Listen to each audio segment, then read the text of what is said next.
Months had passed since the ship of Mr. Everett disappeared beyond the sea's wide mouth. Umudim returned to its rhythm, but Amaka did not. Something within her began to shift. Her steps became slower, her energy waned, her appetite changed. She would wake in the night to the sound of her own heartbeat. Her waist thickened, her body whispered a secret her heart could not yet hear. Worried, she visited the village midwife, Oma, who pressed her belly gently, then stepped back with widened eyes. You carry life. In fact, you carry two. Amaka staggered. Two? Yes, child. You are with twins. And just like that, the drumbeat of Umudim changed. The news struck the village like a storm. How? Who is the father? She has no husband. She has brought shame to the land. The ridicule came with sharp tongues and louder voices. The king, disappointed and confused, summoned her but said little. He looked upon her not with anger, but with sorrow of an orphan. The chief priest, however, stood at the square and raised his staff. Let no one lift a stone. The gods have not spoken, and until they do, this maiden is not to be condemned. But words alone could not cleanse shame. Children mocked her. Young women whispered. Even those she once helped turned cold. Amaka, though strong, felt broken. So, one dark morning before the rooster's cry, she packed what little she had and slipped out of the village. She walked alone through forests and narrow paths until she reached Ndume, a neighboring village where no one knew her story. There, in a small hut beside a banana grove, she gave birth, a boy and a girl, Chima and Chiamanda. But the real surprise came not just in the miracle of twins, but in their appearance. Skin soft and fair, hair like threads of silk, eyes the color of the distant sea. Even the midwife, who came to assist the delivery, trembled. These are no ordinary children, she said. Years passed. Chima and Chiamanda grew like wildflowers after the rain, curious, gentle, brilliant. Amaka raised them with stories of Umudim, of courage, of kindness, and of a man named Everett, who once looked at her like she held the moon in her hands. Back in Umudim, change stirred again. Under the recommendation of Mr. Everett before he left, new European merchants began arriving for business, exchanging tools for palm oil, offering to teach, writing strange letters, and opening the villagers' minds to wider things. One day, Amaka heard of this news. Her heart pounded. Could he return? She did not wait. She packed her belongings and her children and returned to her father's compound in Umudim. At first, the villagers froze in awe. The children stood out like stars in a night sky. Some whispered they were half spirits, others called them miracles. But no one could deny they were Amaka's blood. Still, Mr. Everett was not among the merchants. Amaka settled in again, raising her children proudly, holding her head high. Time moved. Chima and Chiamanda learned quickly, spoke both Igbo and English, and showed traits no one in Umudim had ever seen in children before.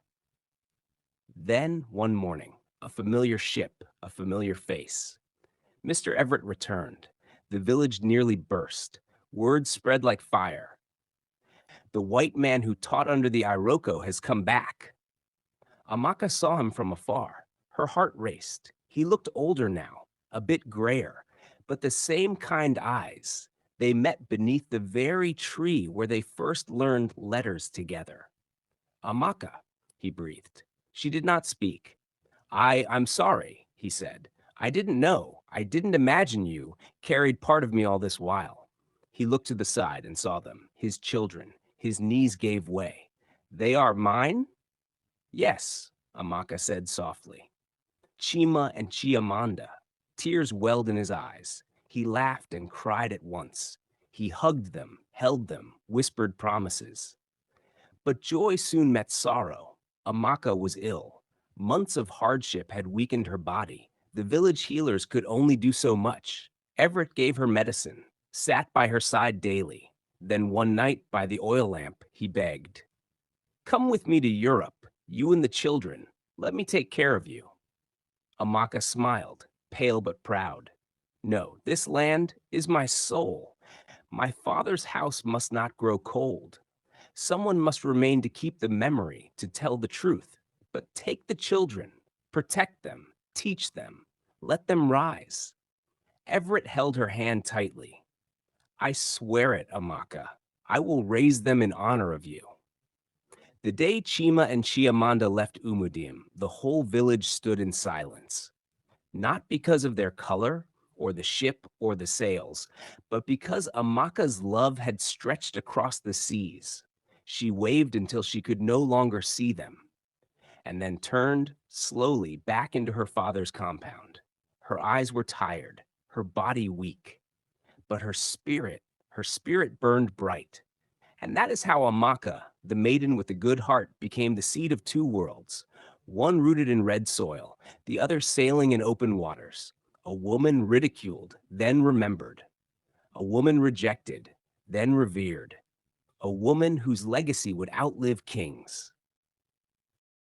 When Mr. Everett stepped foot back into Europe, it wasn't as a merchant, but as a nobleman returning home with a secret that now breathed and walked in two beautiful forms, Chima and Chiamanda, the twin children of Africa and Europe.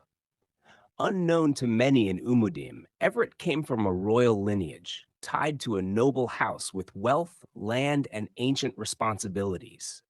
His father, a duke, was aging.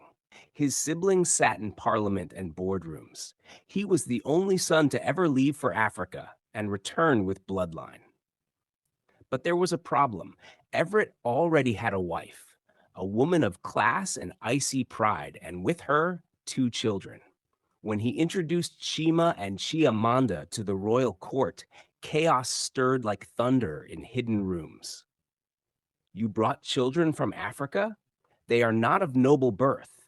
They will taint the family name." But Everett stood firm. "They are of me. They are Everett's, and they will carry the family seal."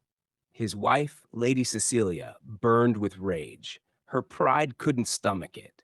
She began planting seeds of resentment, poisoning minds, especially among cousins and nobles with influence. But her plans failed at the first root because her own children did not hate. In fact, they loved Chima and Chiamanda. From the moment they met, they bonded over music, art, and the quiet sense that they were better together than apart. They shared rooms, secrets, and dreams. No amount of instigation could drive a wedge between them. Everett, seeing this, built on it. He enrolled them all in the same elite school, shielded them with privilege, and groomed them for greatness. The four of them became a family the world could not break. But school wasn't without its storms. Being different in skin and origin brought bullies, racism, and quiet sneers from jealous classmates and narrow minded teachers. But one day, when Chima was cornered by a group of senior boys and insulted for being the African prince, it was Chiamanda who raised the alarm, and their two step siblings came flying like wind. They fought back, not with fists alone, but with fierce unity and courage. From that day, the school learned you touch one, you face all four. They became known as the Four Pillars, the Untouchables, different yet one. Years passed. They graduated with honors, each carrying titles in law, business, and global trade. Chima became a strategist, Chiamanda, a diplomat. The step siblings, co founders of a trading firm that spread across Africa, Asia, and Europe. But they never forgot. Umudim lived in their dreams. Amaka's voice echoed in their ears, and justice for their mother's people burned in their bones. With the help of their father, now one of the most influential voices in Europe, they petitioned for a royal seal, a rare document that gave them exclusive control of all trade rights in and out of Umudim, backed by noble law. No other foreigner, especially slave traders, could operate there again. The seal was not just paper, it was a sword, a shield, a promise, the return. When their ship arrived at Umudim's shore, drums roared and crowds gathered. The village had never seen anything like it. Chima and Chiamanda, tall and dignified, stepped onto the soil with garments that combined African tradition and European elegance. Behind them came their step siblings, now leaders, dressed in respectful native wrappers and beads. They walked straight to Amaka's house. She was old now, bent in body but sharp in soul. Her eyes watered as she saw them. "My children," she whispered. They knelt and embraced her. But then she paused, her voice low with worry. "I hope you've not come to capture your own people. Many have been taken. Even your cousins, Ejike and Obiageli, vanished. The wind says they were sold." Chima looked into her eyes. Chiamanda held her hand. "Mama, that is why we came."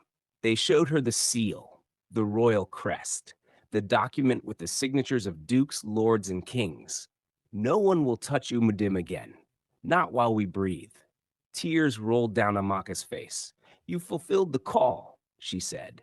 The village square overflowed. Chima addressed the people.